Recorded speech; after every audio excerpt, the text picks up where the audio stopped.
یہ نہیں کہتے تھے کہ وہ محمد رسول بھی کہو. کلمے کا پہلا جز نازل ہوا تھا تو اب رسول پہلا جز پڑھوا رہے تھے. فرماتے تھے قولوا لا الہ الا اللہ، اگر تم نے لا الہ الا اللہ کہہ دیا میں تمہیں آخرت میں ضمانت دیتا ہوں فلاح کی اور نجات کی. پہلا جز نازل ہوا.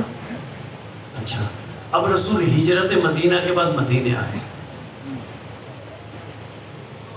اب مدینے میں سورہ الفتح 48واں سورہ. اب کلمے کا دوسرا جز نازل ہوا محمد رسول اللہ. اب مدینے میں رسول جب تبلیغ کرتے تھے فرماتے تھے قولوا لا الہ الا اللہ محمد رسول اللہ فتفلحوا. اب تم مدینے میں لا الہ الا اللہ اور محمد رسول اللہ کہو گے تو تمہیں آخرت میں فلاح اور کامیابی کی ضمانت دیتا ہوں. لیکن کلمے کا پہلا جز نازل ہوا کلمہ مکمل نہیں ہوا. دوسرا جز نازل ہوا کلمہ مکمل نہیں ہوا. اب کلمے کا تیسرا جز آیا من کنت مولا ہو فہذا علی مولا. یعنی اب رسول ان سے کہو علی ولی اللہ کہیں تو انہیں نجات ملے گی. نہ مکے میں کلمہ مکمل نہ مدینے میں مکمل. غدیر میں کلمہ مکمل ہو گیا. کیسے مکمل ہو گیا؟ اچھا ایک آیت وہ پڑھ دو جو الیوم اکملت لکم دینکم سے پہلے ہے. مکے کے مشرک اور کافر آپس میں باتیں کرتے تھے. آپس میں کہتے تھے کہ سب کو دنیا سے جانا ہے. یہ بھی چلے جائیں گے رسول دنیا سے پھر ان کی شریعت ان کا اسلام ختم ہو جائے گا. جب رسول نے غدیر میں کہا من کنت مولا فہذا علی مولا آیت پہلے نازل ہوئی. الیوم اکملت لکم دینکم سے پہلے آیت نازل ہوئی الیوم یئس الذین کفروا. اللہ نے فرمایا آج کافر مایوس ہو گیا. کافر سمجھ رہے تھے رسول چلے جائیں گے تو شریعت ختم ہو جائے گی. کافر اس لیے مایوس ہو گیا. اللہ نے فرمایا کافر مایوس ہو گیا اس لیے کافر نے دیکھا ہے یہ کیا ہوا ایک محمد نے اپنی جگہ دوسرا محمد کھڑا کر دیا.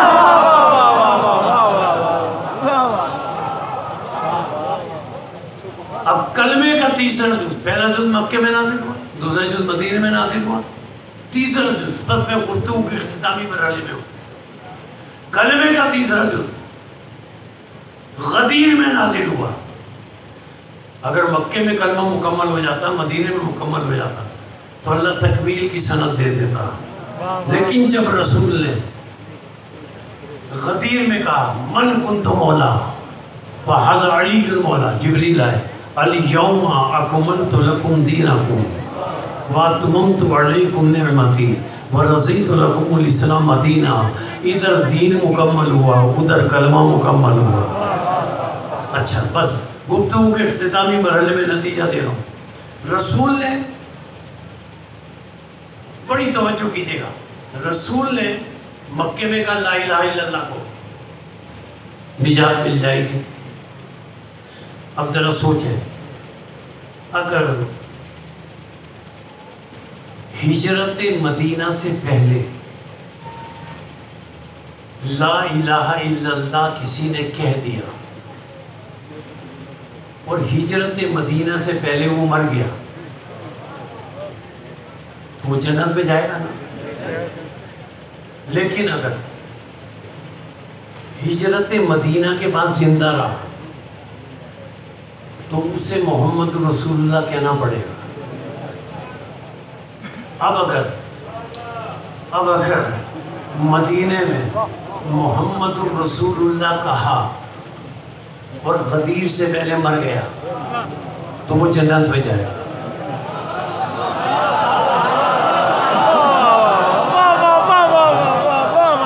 لیکن اگر کوئی غدیر تک زندہ رہا تو اسے علی ولی اللہ کہنا پڑے گا. غدیر سے پہلے مر جاتا تو محمد رسول اللہ کہہ کر جنت میں چلا جاتا.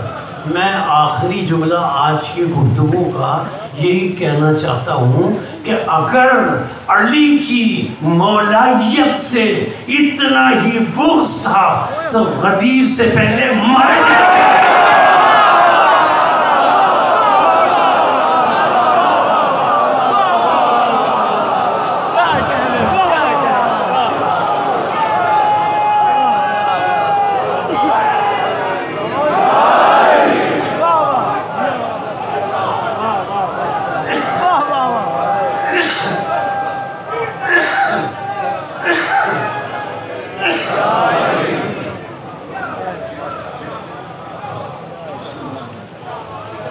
اگر علی کی مولائیت سے اتنا ہی بغض تھا تو غدیر سے پہلے مر جاتے. علی کی مولائیت کے بغض کا نام کربلا ہے.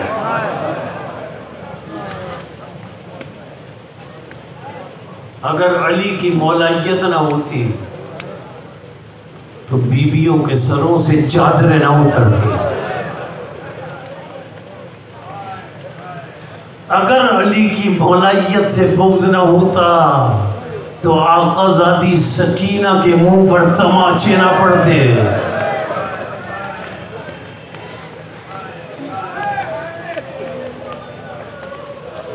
عزاداروں، بس چند باتیں. امام حسین علیہ السلام جب کوئی باقی نہ رہا، امام حسین سر سے پیر تک خون میں نہائے ہوئے. امام حسین علیہ السلام کی ریش مبارک پر علی اصغر کا خون ہے. کہیں علی اکبر کی برچی کا خون ہے، کہیں قاسم کا خون ہے. سر سے پیر تک خون میں نہائے ہوئے ہیں. رخصت آخر کے لیے خیمے میں آئے. جناب زینب سلام اللہ علیہ، جناب ام کلثوم سلام اللہ علیہ سے کہا چلو ذرا سید سجاد علیہ السلام کو وصیتیں کرنی. دونوں بہنیں گئی. اب پتہ نہیں، پانی تو تھا نہیں، پتہ نہیں کس طرح مولا سجاد علیہ السلام ہوش میں آئے. لیکن روایت میں ملتا ہے کہ ہوش میں آئے. جب ہوش میں آئے تو جناب ام کلثوم سلام اللہ علیہ سید سجاد علیہ السلام کو سہارا دے کر ان کے عقب میں بیٹھ گئی. اب سامنے امام حسین علیہ السلام کھڑے ہیں، جناب زینب سلام اللہ علیہ کھڑی ہیں. سجاد علیہ السلام نے غش سے آنکھیں کھولی. آپ سمجھ گئے نا میں جملہ کیا کہنا چاہتا ہوں؟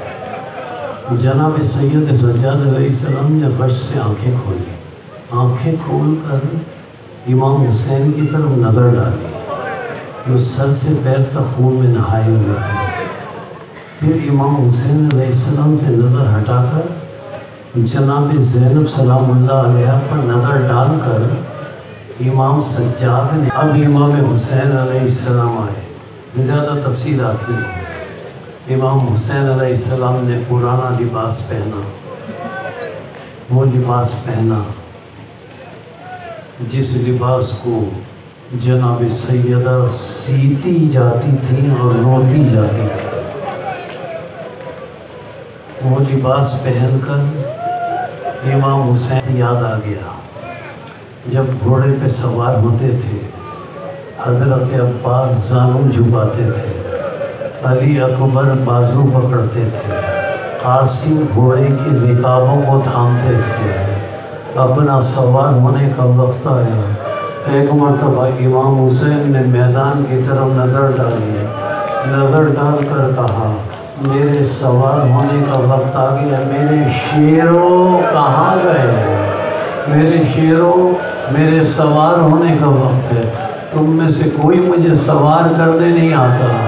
عزادارو خیمے کے پیچھے سے جناب زینب سلام اللہ علیہ کی آواز آئی، بھیا میں سوار کر لوں؟ تو ایک مرتبہ حسین علیہ السلام نے کہا، بہن میری زندگی میں خیمے سے باہر نہ آنا، میری زندگی میں خیمے سے باہر نہ آنا۔ عزادارو بڑے تکلیف دہ جملے ہیں۔ اب مولا حسین علیہ السلام گھوڑے پر زلجنا پہ سوار ہوئے، زلجنا کو چلنے کا اشارہ کیا۔ اب ایک بڑا دردناک جملہ ہے جو میں آپ کے آنسوؤں کی نظر کرنا چاہتا ہوں، بڑا دردناک جملہ ہے عزیزوں، بہت دردناک جملہ ہے جو میں آپ کے آنسوؤں کی نظر کرنا چاہتا ہوں۔ مولا زلجنا پر گھوڑے پر سوار ہوئے، اب گھوڑے کو چلنے کا اشارہ کیا، گھوڑا آگے نہیں بڑھا۔ جب گھوڑا آگے نہیں بڑھا نا تو پتہ ہے مولا نے اس سے دو جملے کہے۔ پہلا جملہ یہ کہا، اے زلجنا، اے گھوڑے، تجھ پر میری یہ آخری سواری ہے۔ اے زلجنا تجھ پر، اچھا اے زلجنا تجھ پر میری یہ آخری سواری ہے، میری یہ آخری سواری ہے۔ دوسرا جملہ اس سے بھی زیادہ دردناک تھا، صرف میدان میں لے جانا ہے، واپس نہیں لانا ہے۔ عزاداروں پھر بھی زلجنا آگے نہیں بڑھ رہا، پھر بھی زلجنا آگے نہیں جا رہا، بار بار اپنے سموں کی طرف اشارہ کرتا ہے۔ آپ سمجھ گئے نا، 4 سالہ سکینہ سموں سے لپٹی ہوئی کہہ رہی ہے، اے گھوڑے میرے بابا کو نہ لے جانا، میں یتیم ہو جاؤں گی۔ بس عزیزو چند جملے کہوں، حسین میدان کربلا میں پہنچے، حسین نے میمنے پر حملہ کیا، امام حسین نے میسرے پر حملہ کیا۔ ابھی زلجنا برآمد نہیں ہو رہا، ٹھہر جائیں۔ امام حسین نے میمنے پر حملہ کیا، امام حسین نے میسرے پہ حملہ کیا، قلب لشکر کو پیچھے دھکیلا۔ اب کسی کی جرأت نہیں ہے کہ امام حسین علیہ السلام کے قریب آ جائے۔ امام حسین اکیلے کھڑے ہیں، لشکر پیچھے بھاگا ہوا ہے۔ ایک مرتبہ آواز آئی، یا ایتھا النفس المطمئنہ ترجعی الی ربک راضیۃ مرضیہ فادخلی فی عبادی وادخلی جنتی۔ بس آواز کا سننا تھا۔ حسین نے اپنی تلوار کو نیام میں رکھا اور تلوار کو نیام میں رکھتے ہوئے کہا، انا للہ و انا الیہ راجعون۔ اب امام حسین علیہ پتھر مارنے لگا، وہ مولا حسین کو پتھر مارنے لگا جس کے پاس پتھر بھی نہیں تھے۔ سنیں گے عزیزو، آپ کے آنسوں کی نظر کروں، جس کے پاس پتھر بھی نہیں تھے وہ زمین سے، کربلا کی زمین سے تپتی ہوئی ریت اٹھاتا تھا، حسین کے زخموں پر ڈالتا تھا۔ ایک مرتبہ میرے مولا زخمی ہوتے چلے گئے، اپنے دونوں ہاتھ زلجنا کی گردن میں حسین نے ڈال کر قیامت کا جملہ کہا، اے گھوڑے مجھے وہاں لے جا کر اتار دے جہاں میرے اکبر کا لاشا پڑا ہے، جہاں میرے اکبر کا لاشا پڑا ہے۔ زلجنا چلا، اکبر کے لاشے کے قریب پہنچا، دیکھا لاشے کے قریب ایک نشیب میں ایک برقع پوش بیوی اپنے بالوں سے مقتل کی زمین کو صاف کر رہی ہے۔ پکار کر کہا، آجا میرے پیاسے بیٹے، فاطمہ آ گئی ہے۔ عزادارو امام حسین علیہ السلام گھوڑے سے زمین پر آئے۔ میں نے جملہ غلط کہہ دیا، گھوڑے سے زمین پر نہیں آئے، بڑھ گئے۔ امام زیارت پہ فرماتے ہیں، میرا سلام میرے کربلا کے اس جد پر کہ جس کا بدن نہ گھوڑے پر تھا نہ زمین پر تھا بلکہ تیروں پر معلق تھا، تیروں پر معلق تھا۔ ہمارا سلام ہو اس زلجنا پر جس نے حسین کے چاروں طرف طواف کرنا شروع کر دیا تاکہ کوئی ظالم آ کر امام حسین کو شہید نہ کرے۔ قریب چند لوگ کھڑے تھے امام حسین کو ظالم شہید کرنے کے لیے، آپس میں دوش رسول ہے۔ کربلا کی زمین میں زلزلہ آیا، آواز آئی، اللہ قتل الحسین،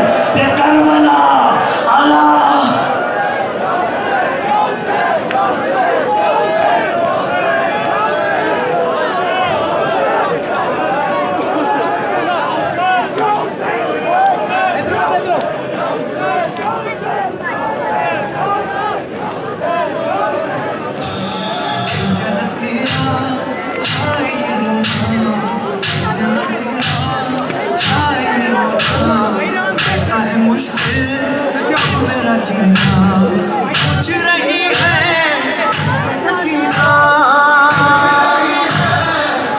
سکینہ میرا بابا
جان